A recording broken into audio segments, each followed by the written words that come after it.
Welcome back to the I Don't Know, Let's Ask My Mom podcast. I'm your host and the daughter, Annika. And I'm your coach and the mom, Karen. And we are hopping in with a Q-tip.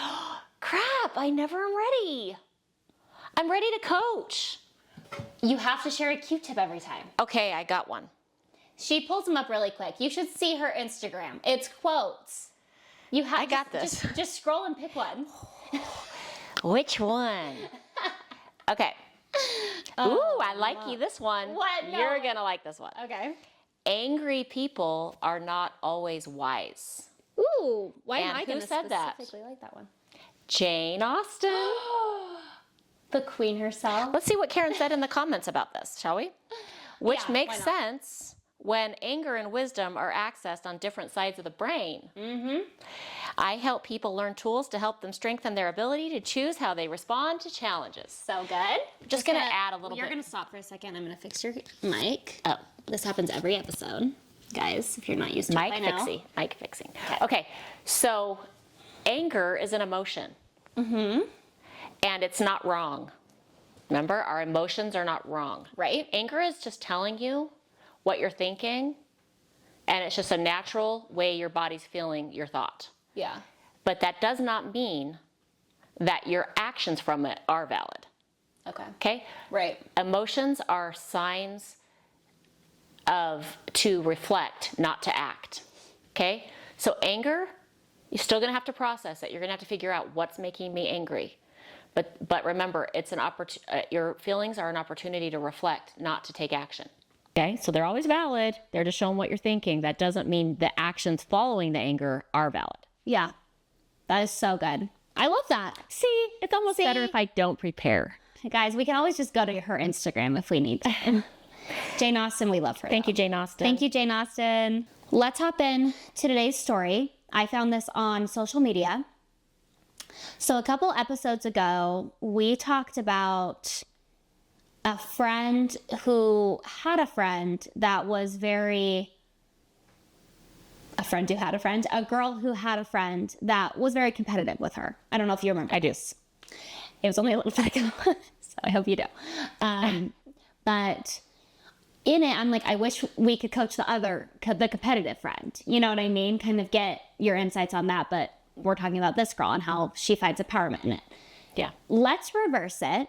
And let me share a story I found on social media of the friend who is being the competitive friend. Interesting. Okay. Okay, let me read it to you what they said.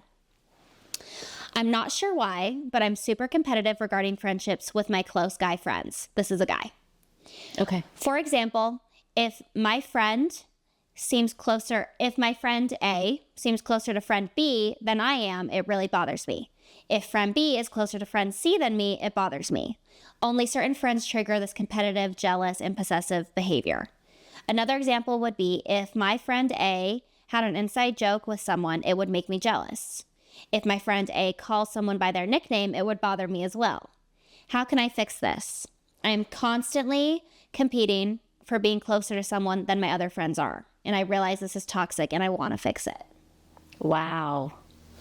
They realize it's toxic and they want to fix it. And that's good. You are operating from your left brain. You are in your survival brain. Mm-hmm. And those are natural actions, natural feelings, jealousy, threatened by other people, Right.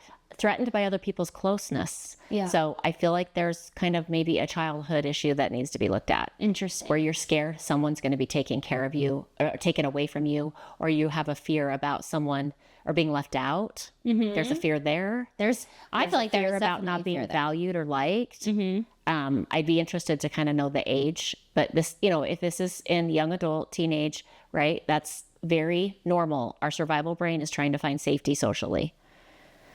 So He's 30 years old. oh, wow.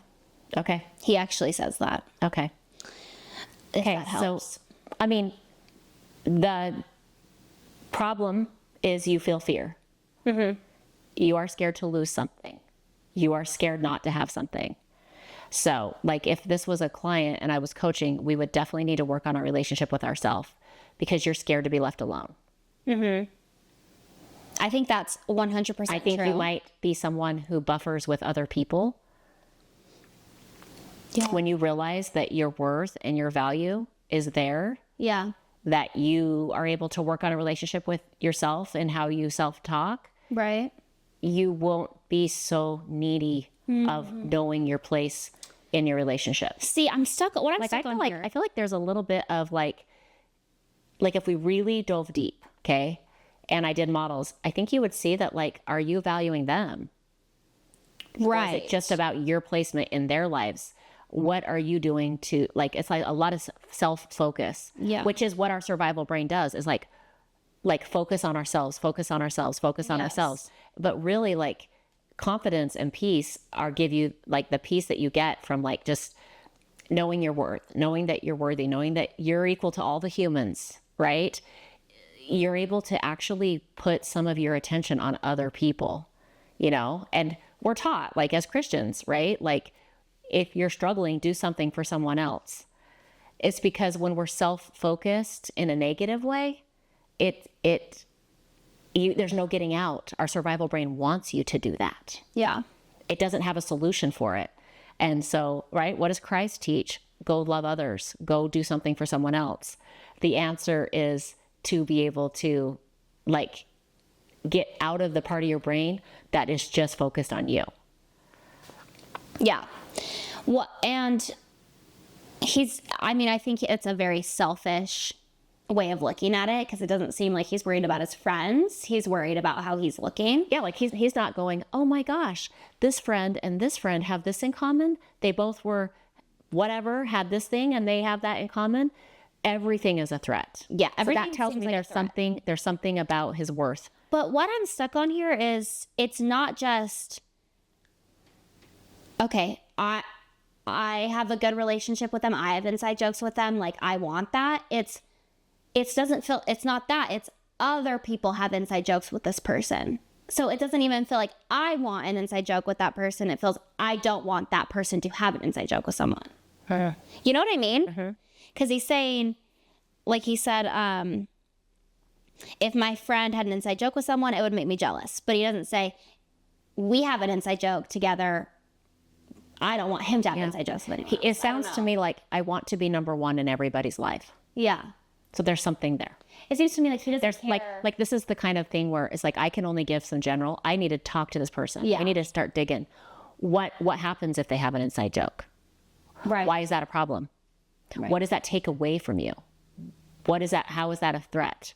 Right? There's something about not being valued in other people. Yeah. Like it being valued from other people.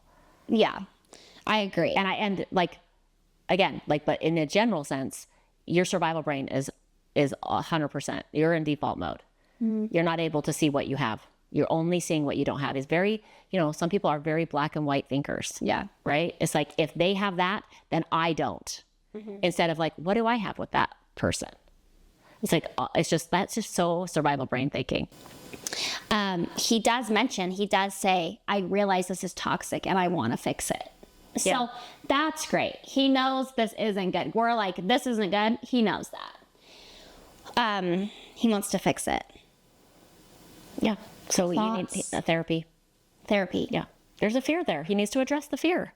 He needs to get to the underlying problem.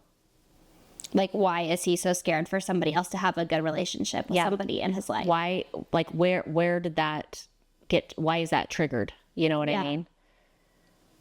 Okay. I think there was some moments in his life where he really struggled with being left out. And so he's scared. He sees, like, the signal that these two are connecting. And I think his brain goes, I'm going to be left out soon. So sad. We see now. And if it gets really toxic, sorry, remember what you're going to say. Okay. If this keeps going, in the end, he's going to make sure he's left out. He's going to start disconnecting. That's the result. And they'll get closer, and he'll be so, like, upset that he's getting that result, but he's going to create it. We've seen both sides. We've seen, like, the friend that has to deal with a very competitive friend, and then we've seen the competitive friend. And it just really makes me think about human beings in general. Like, everybody has something that they're working on. Everybody has, like, a fault. And it's like, when you see their side and we're over here coaching them, it's like you can't help but kind of feel bad or just feel like some love for them, because it's like, I just feel like it helps you see that everybody's human. Everybody has something annoying that they do, or something that's like frustrating to other people, or like a weakness. Yeah. And we're seeing this side, and it's like, you can't help but be like, oh, something happened in your life that's making you act like this. But he's done half the work by saying, I don't like the way I'm showing up. I know this is toxic. That's half the battle, is the awareness. True. Okay, so like that tells me that's someone who's ready to do the work. True. Right? And also just in a way, like he needs to understand this is what everybody's survival brain does when you start trusting it and you don't ever get out and you don't ever access your higher brain. This is exactly what it's designed to do. Put us in fear about everything. Yeah. So when his two friends are talking and have an inside joke, okay, his brain, our survival brain, our primitive brain, is the same threatened by that as it is of a tiger eating you. That's crazy. Like it is making it, it's designed to make everything a threat, again, to keep us safe so that we'll go back in the cave. So just give up on these relationships. And that's what will eventually happen. Yeah. So it's so good. He's done 50% of the work. But toxic comes from our default brain. Our toxic behavior is coming from not accessing, right, like other tools. So for example, he sees these two have an inside joke. Another tool would be, what might they be getting and needing from each other that maybe I can't contribute, but I can contribute in another way. How awesome is it that they found this? Like, I know his history. I know the things that he struggles with. And look, I'm so happy for him. That is so true. Right? Your higher brain is able to take your fear out and know that you're always safe. Yeah. Right? Like you have a good relationship with yourself. You have, like, your higher brain would go, hey, they're connecting for a minute. Who could you connect with? Yeah. You have other people. Your survival brain is designed to keep you in scarcity, always needing, always wondering about our worth, always scared something's going to be taken away. Your higher brain is like, we have all these other tools to reassure us that we're okay. Yeah.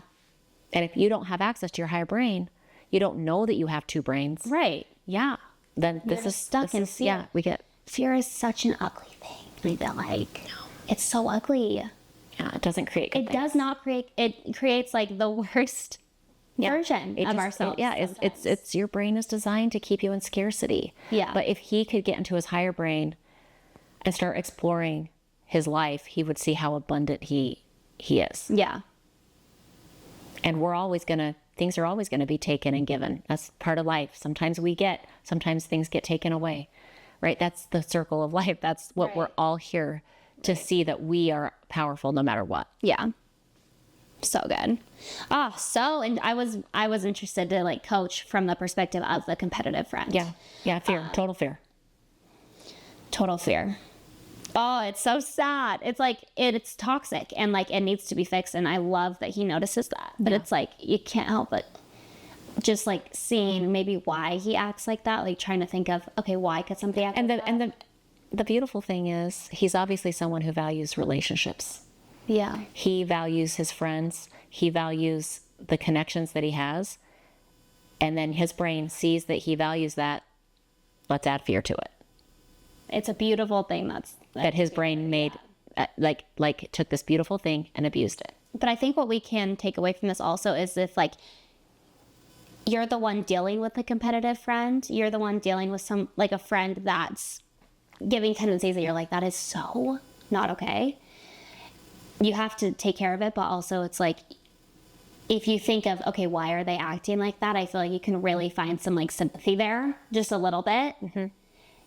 I don't know. I just like, from hearing this, I'm like, wow, I just sometimes need to ask myself, okay, but why are they acting like that? Yeah. Like there's obviously something that's happened. Yeah. And you don't that doesn't mean you accept toxic behavior. Right. You might have to have boundaries with that friend. Right. For sure. But you can maybe just at least see where they're coming from, or just be like, I have things that I have fear about. Yeah. Yeah. And like realize we're both human. We both It's just affecting him right now, and it's not. And my fear isn't affecting me right now. Thanks for listening to this episode, guys. You can subscribe on YouTube, follow us on Instagram at IDK Let's Ask My Mom, also on TikTok. If you have a story you want to share with Karen, advice you need, feel free to email us or DM us. We love to hear your stories and we want to share them. And always remember to mother your mind.